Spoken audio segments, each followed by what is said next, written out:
What's up, bro? It's your man back at you from the intellectual summit. Just want to briefly, maybe not, talk about Charlamagne the Fry, and then just an overall picture of everything that's going on. First off with him,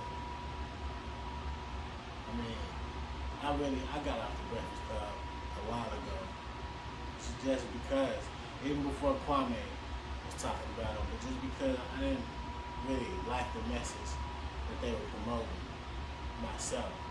They was always doing gay stuff, to each his own, but it's just a promotion of any type of sexual preference to young kids. I don't agree with it, but just, molded booties, passing it around, always talking like they booty buddies and stuff.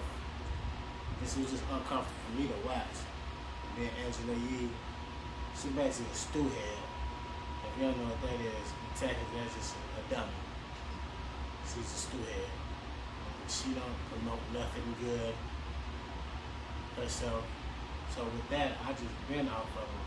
But I do feel the message that Kwame is giving, like these boys are really promoting, or these men, because they're not boys, they're my age or older. So these men are promoting things that, I would think most parents wouldn't want their kids to have that type of influence, but every day they go on and promote these things. And once again, these are basically 40-plus-year-old men who, most of the people that they deal with are young guys. They do deal with some other guys that have been in the industry a while, but how many people is that? And so most of them are just young kids, rappers and entertainers and such. And they do have other type of guests, but for the most part, their audience is a younger audience. So why would two grown men even want to be entertaining 20-year-olds and young kids? And then with the antics that they have, they're like Kwame say, a lot of this stuff Charlamagne do on the show is sexual assault. If you did that in any other workplace, you would get fired. If not, go to jail. And he gets to freely do it on a national show. So, that's why I say I ride with Kwame. Because aside what you think about how he gives the message, if you look or listen to the message, it's nothing but pure, honest understanding of what needs to be done, what we need to do, and what's in the way of doing what we need to do, which is black men who are getting paid to destroy younger black men. And if you guys think and look, when we were those younger black men, that was older black men put in position to destroy us. Like, you gotta think, if you're Christian or whatever you is, like you always say, the devil ain't gonna come to you as the devil. He's gonna come to you with someone close to you, someone that you know you're familiar with. So your guards will be down. So if it's a system against us, the system is not going to reveal itself. It's going to use people who look like you to bring you down. And that's what Kwame is exposing with the media and our entertainers and such.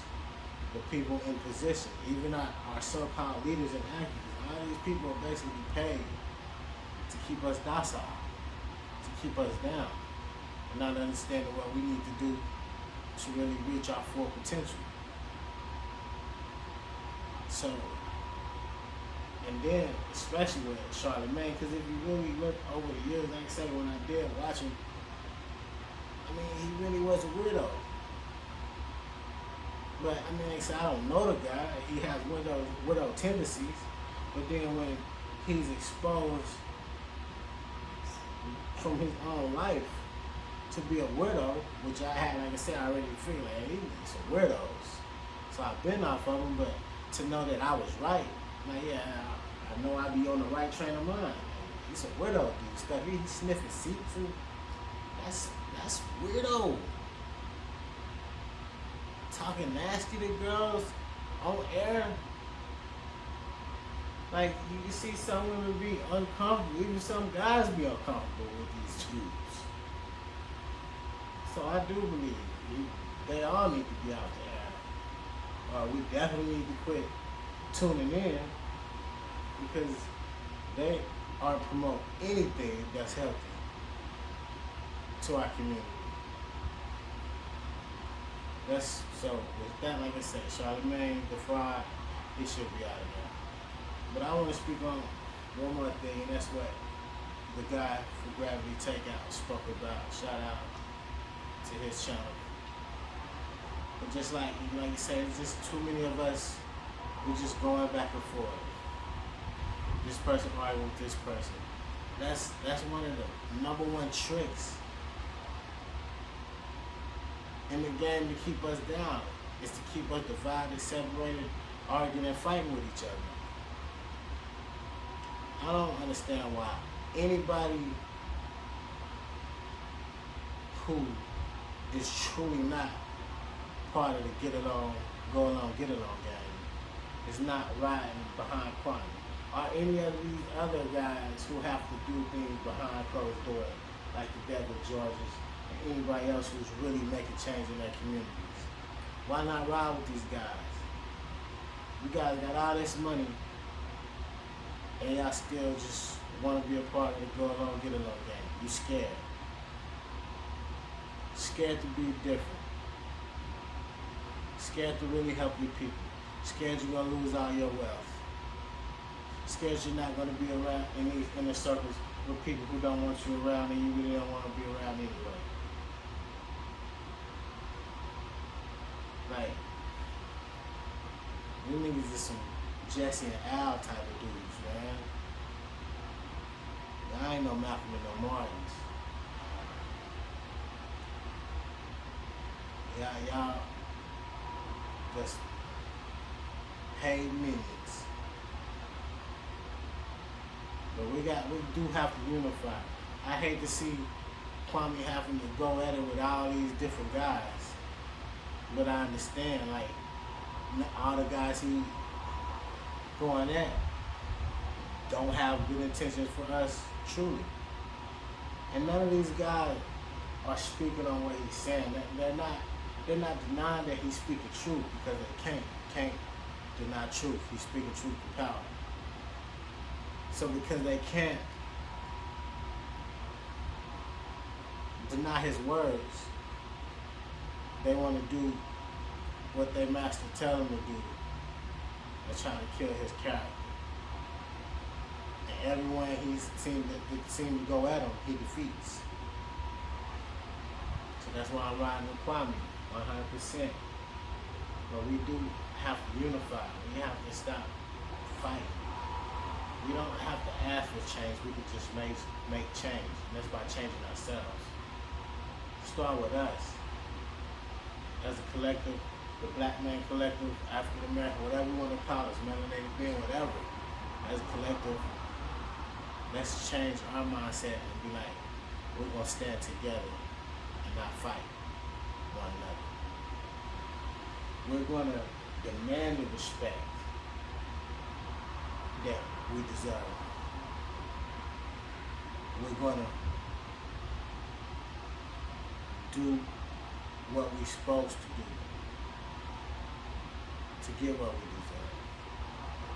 We're going to rise up and take the system of oppression foot off our necks. We're going to make sure our youth grow up with a different mindset, a mindset of we're going to get what we deserve or else.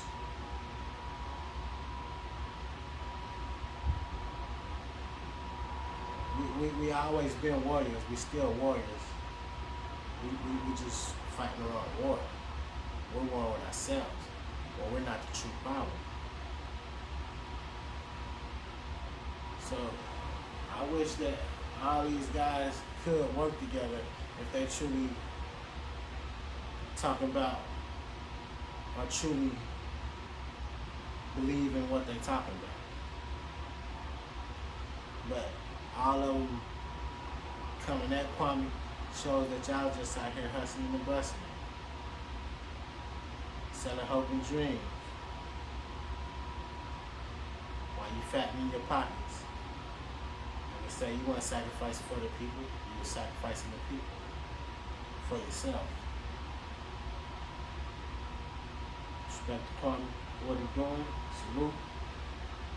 Black man, we got to unify, unite, understand that if we're gonna get the change we really want, we're gonna have to change ourselves and make it happen ourselves. We can't wait for nobody to give us what we need. We men. Let's do what we need to do to get what we need. That's all I want to say. You know what it is? You know what I like to say. I'm just a man with an opinion that's who cares. Thank you for tuning in to the Intellectual Sympathy. Have a nice night.